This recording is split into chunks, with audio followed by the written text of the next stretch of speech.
Session 4 of God's heart is to bless.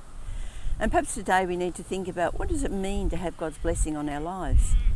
Now, we would like to think that it means that I will have plenty of finances, that I'll be successful in whatever I do, that I won't get sick, that tragedies won't happen in my life, and so on.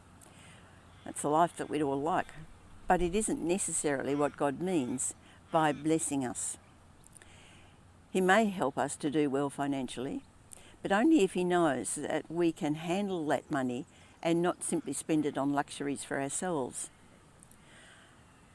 Or he may well bless our business so that we actually rise to the top of the field that we're in. But it's not for our glory. He wants it to see that a business can be run in the way that the employers are fairly treated and they like working there, and so on. He may bless us with good health. If so, it's so we can serve him and help others whose health is not so good. The danger for us as human beings in receiving God's blessing is that we can become entitled. God's blessed me with lots of money, so I need more and more to show how much more he's blessing me. I deserve this financial position because I've worked hard, and so on. Or my business is a great success and I need to be recognised for what a wonderful job I've done. Blessing has to come with humility and self-discipline. After all, the blessing is not for our exaltation. The blessing is for the good of others. So if we get promoted to a position of influence, it's not so that we can get our own way, it's so that we can serve God more effectively.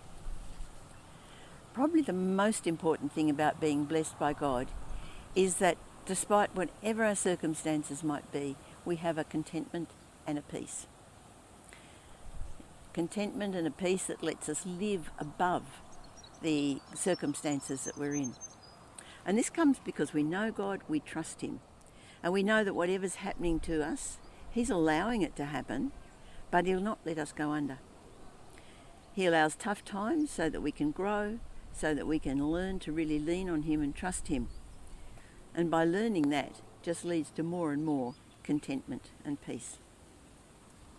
Psalm 67 starts off, "May God be merciful to us and bless us and make his face to shine upon us."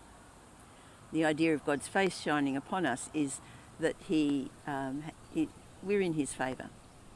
But it's through his mercy. May God have mercy on us so that he blesses us. But then it gives the reason why in verse 2, that your ways may be known on the earth, your salvation among the nations. So the blessing is so other people may see the goodness of God.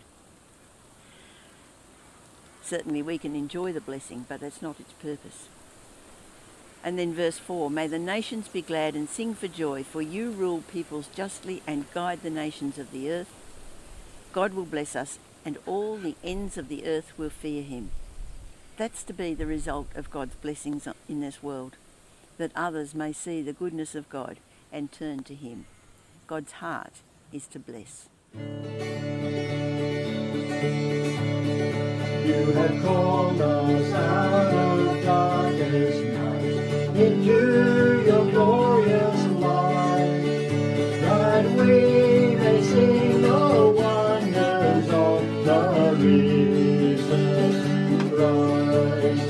May our every breath retell the grace that broke into our stride, with boundless love and deepest joy, with endless light. May the peoples praise you, let the nations be glad. All your blessing comes that we may praise, may praise the name of Jesus. All the earth is yours and all within, each harvest is your own.